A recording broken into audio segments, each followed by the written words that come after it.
Okay, in Chapter 4, what we're going to do is turn our attention to another type of function. We've spent quite a bit of time on some functions like linear functions, quadratic functions, other polynomials, exponential and logarithmic functions. And then another very important topic for us is going to be what we call trigonometric functions. We've had some experience with trigonometry working in geometry and Algebra 2. We're going to spend a little bit more time on that in this class as well. And we'll start with some ideas about angles here in this first first section. And the question that's posed up here at top is why 360?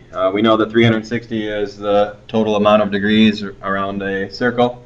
Okay, and we might wonder, why did they choose to make that 360 instead of like something nice like 200 or 400 or 100 or something like that? Ultimately, it has to do with on page 351. If you look at the left-hand column over here. Okay. We're not going to go too much into this, but just so you know, just in case anybody asks you at lunchtime, or you end up on Jeopardy someday and you need to know where this comes from, this left column tells us kind of why. The idea of dividing it into 360 equal pieces dates back to this 60-based counting system from the ancient Sumerians. Okay. And ultimately, the appeal was that 60 is a number that's divisible by a lot of different numbers. Okay. And so that's why they chose to use 60, which ultimately led us to the 360 for a circle. Okay, so that's where that comes from. Now, the idea here, though, with 360 is that we're going to use degree measure in some cases when dealing with trigonometric functions. Okay, but at some point we're going to veer more towards using radian measure instead. So, like I said, we've had some experience with working with radian measure and the relationship between degrees and radians, okay, which we'll look at again. The first thing I want to look at, though, in sticking with our working with degrees, is a notation that we haven't often used in the past. If you stick to page 351, as I mentioned, okay, up at the top, there's a couple of bold words there. Degree measured by the symbol, the little circle, is a unit of angular measurement equal to 1/180th of a straight angle. And this idea of DMS system, okay, degree, minute, second, okay, each of those degrees is measured into, or is subdivided into 60 minutes and 60 seconds, okay, which we denote by the double, the single apostrophe and the double apostrophe, okay. And so one of the things that we're going to be asked to do is to change from something like 37.25 degrees to this DMS notation. Okay. So instead of having a decimal portion to the degree measure, okay, we're going to change it to, instead of 37.425 degrees, we're going to change it to 37 degrees, okay, certain amount of minutes, certain amount of seconds. Okay.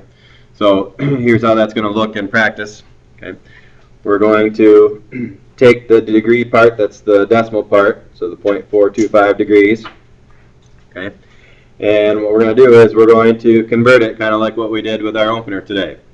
Okay, we're going to convert, and we're going to use degrees and minutes. Again, minutes is the apostrophe, okay, so when we see that sign, that means minutes. The degrees, of course, is the normal degree sign that we've used. And based on the definition above, 1 degree, okay, is equal to 60 minutes. Okay? So 1 degree is equal to 60 minutes, and therefore we're doing it exactly like what we just did a minute ago, changing from miles per hour to feet per second. Okay, we're getting rid of degrees on the bottom and we're bringing in minutes on the top. Okay? And the relationship is 60 to 1. Okay? Now, if we're lucky, okay, this will turn out to be a whole number. Okay, if we're not, then we're going to have to do a little bit more work. So if we do the math on that, it turns out that the answer is 25.5 minutes. Okay? And this is not a whole number, so that means we have a little bit more work to do. Okay? Because ultimately what we want to have happen is we want to have this be an angle that's written in degrees and minutes, or degrees, minutes, and seconds. Okay? Instead of having a decimal at all. So we're ultimately trying to wipe out the decimal by changing it to this form. Okay? So if it doesn't work when you do the minutes, had this been just say 25, we would have said the answer is 37 degrees, 25 minutes, and no seconds. But since there's still a decimal involved here, okay, now we need to change this decimal, okay, part to seconds. So we're going to go ahead and do our 0.5, okay, minutes, if you will, because again, this is measured in minutes now. We got rid of the degrees. And then we're going to change that to the relationship between minutes and seconds. And the good news is that the relationship between minutes and seconds is the same as what we use for time. Okay? 1 minute is 60 seconds. Fair enough? Okay. So we're still doing that same exact process. Okay?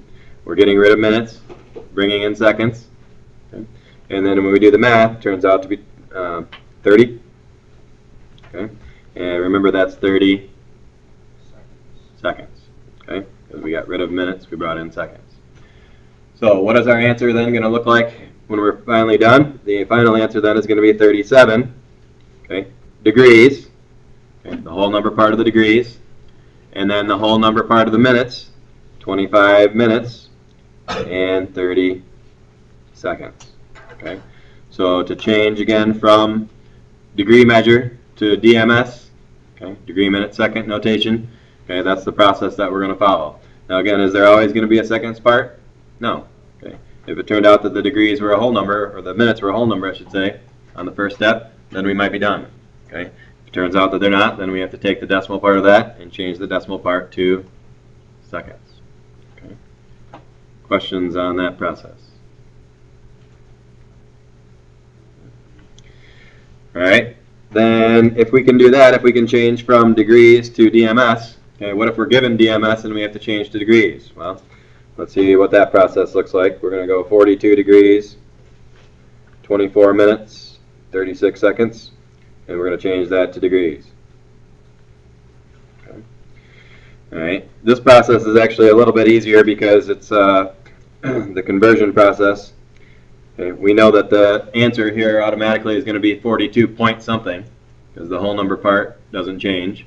So it's going to be 42 point something, and what it's going to be is 24 out of 60. Okay.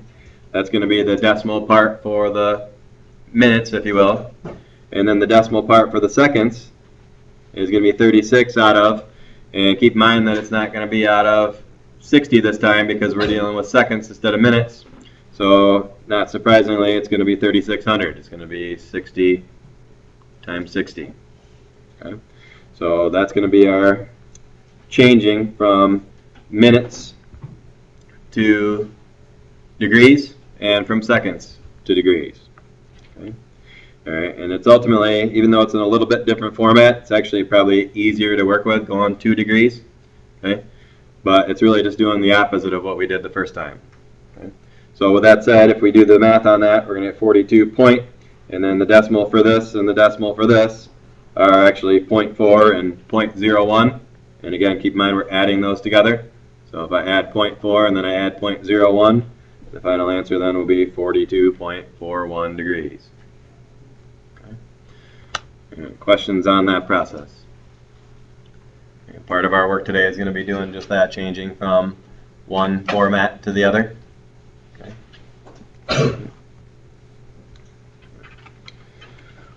Okay, let's take a look next. One of the reasons why we use this DMS system is because it's used a lot in navigation. Okay. A lot of times when we're given some kind of navigation problem, okay, when we measure, if we're especially out at sea, okay, we measure with degrees, minutes, and seconds, okay, instead of just degrees with decimal. And one key point here dealing with navigation is that when we talk about a course or a bearing of an object, okay, it's given as an angle of the line of travel measured clockwise from due north. Okay, now we're normally used to, on a compass or on a coordinate plane, we're usually used to measuring stuff from the positive x-axis from this direction, which for us would be east. Okay, but when we're talking about a bearing or a course, okay, we need to make sure we're measuring clockwise from the north here. So if I said the bearing was, let's say, 60 degrees, okay, if I go clockwise from the north 60 degrees, okay, that's going to be essentially on that path right there. If this is 60 degrees, And like I said, normally for us, if we were normally thinking of measuring from the east, it would really be 30 degrees for our normal measurement. Okay? But when we're talking about a bearing or course, we're talking about 60 degrees from the north in a clockwise direction. Fair enough? Okay. So again, clockwise from due north. Keep that in mind when we're dealing with any kind of course or bearing. Okay. All right. The next thing I want to look at is the definition of a radian. As I mentioned earlier, we're going to we've spent a great deal of our math with angles dealing with degree measure. Okay. As we move forward, we'll be doing less and less with degrees and more with radians. Okay.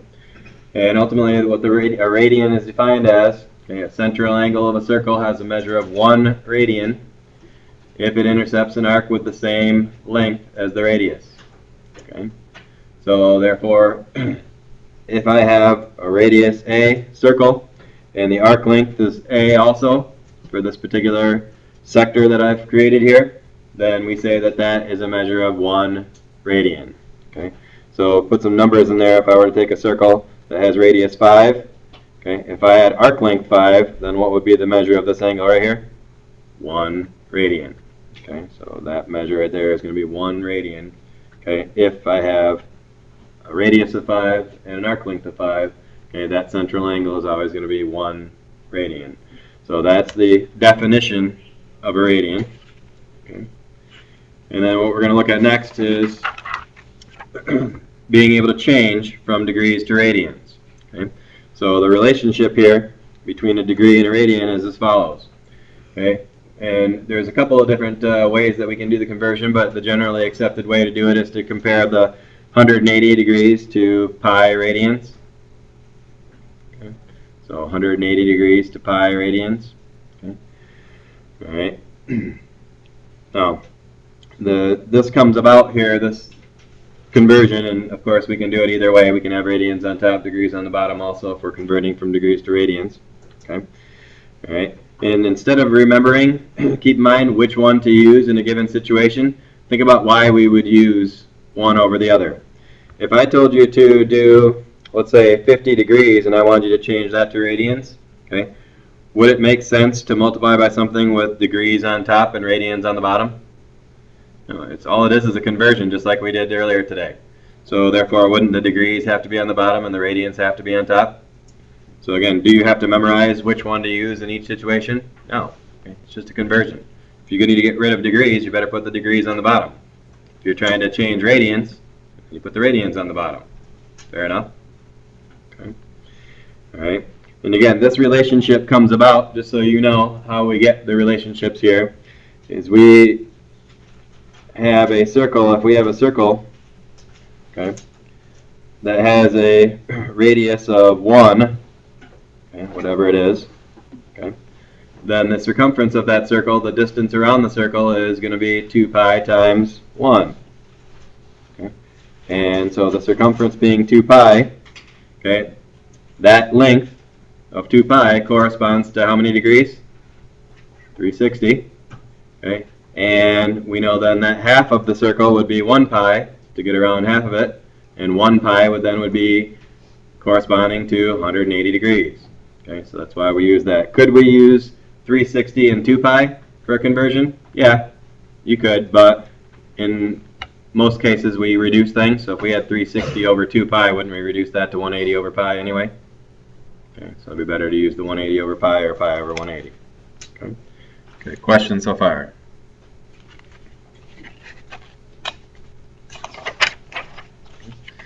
Let's do a couple of conversions here just to make sure we're clear on that part. The first part here, part A, we want to go how many radians are at 135 degrees. So once again, without reading and deciding which one to use, we know that degrees has to be down here and we know that radians has to be up here.